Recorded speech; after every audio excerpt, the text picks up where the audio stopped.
Okay mga idol, ito na yung order nating Telesin full face motorcycle helmet strap. Yan, chin mount po siya.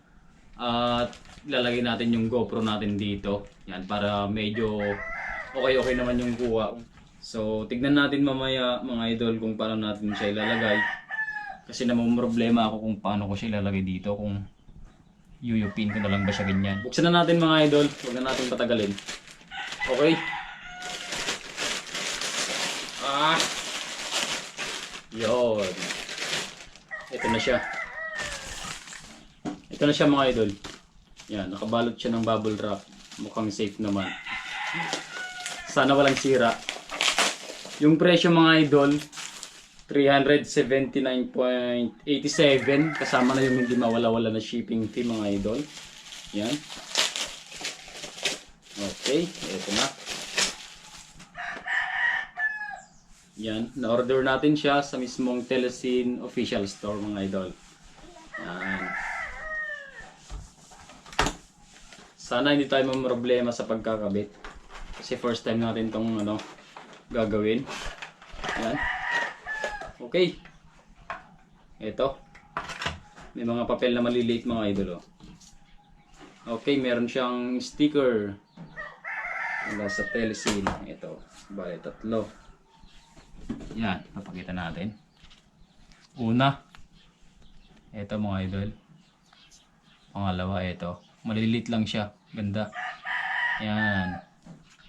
Okay, wala siyang kasamang parang yung screw para dito, mga idol. Oh. Wala. Wala siya. Pero meron tayong extra dyan. Yun na lang ang ilalagay natin. So, ganyan lang po siya kaliit. Yan. Ang lock pala nito mga idol is ganito. Ganito siya. Kailangan mo muna siyang i-shoot bago mo ipitin. So, parang ganito. Shoot muna mga idol. Tapos pwede mo nang ipitin siya. Yun. Matibay. Yan, hindi naman siguro ko yan, luluwag yan. Kabit na natin.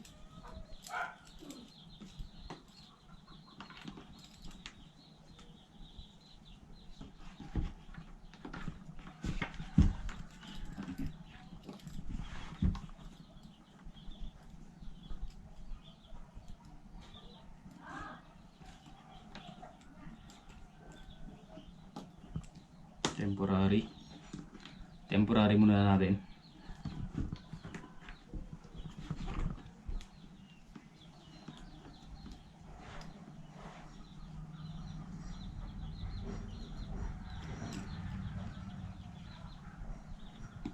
Siyempre temporary lang yan, pero tignan ko muna kung ano yung magiging itsura bago natin siya higpitan, no? Okay. Okay. Try na natin higpitan mga idol. Sabay na natin siyang higpitan. So, tanggalin natin yung lock.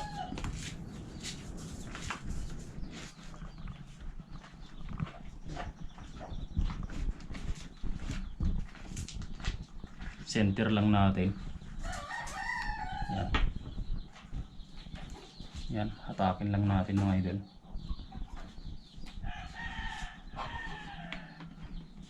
Yun.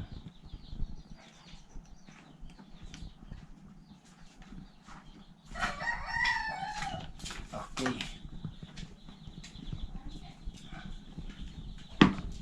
Yun, lumagatok na mga idol. So ito na siya. Oh, yan, medyo kulang lang ng higpit pero maya higpitan pa natin yan mga idol. So testing natin to kung magsasara dito. Yun. Saktong-sakto mga idol, oh, nagsasara siya. Yan. So pwede natin siyang higpitan. At dahil sa pagsara niya mga idol, nahigpitan na rin. So hindi na rin yan gagalaw. Okay, pero para makasigurado tayo, higpitan pa natin. Yan, nahigpit na mga idol. Ganda. Wala siyang kasama na screw. So buti na lang may extra tayo. May kanal siya mga idol, may kanal siya dito.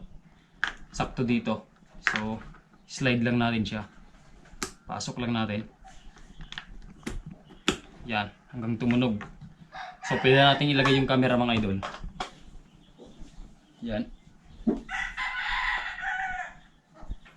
Yan ay magiging itsura niya mga idol oh.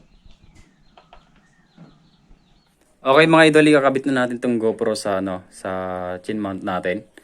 So ito, yung gagawin natin is dito natin siya ilalagay sa taas mga idol. Yung iba kasi dito nila nilalagay. So nasa baba talaga.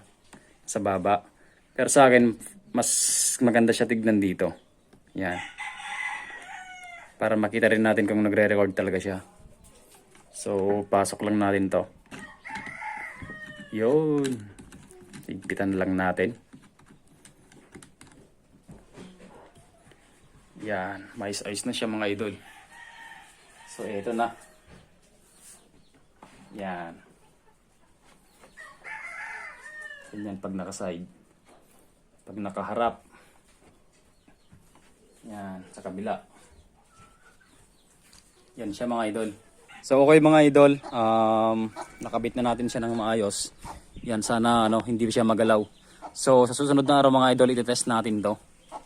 Yan, para sa ating first trip. Sana magtagal yung mga nabili natin mga idol.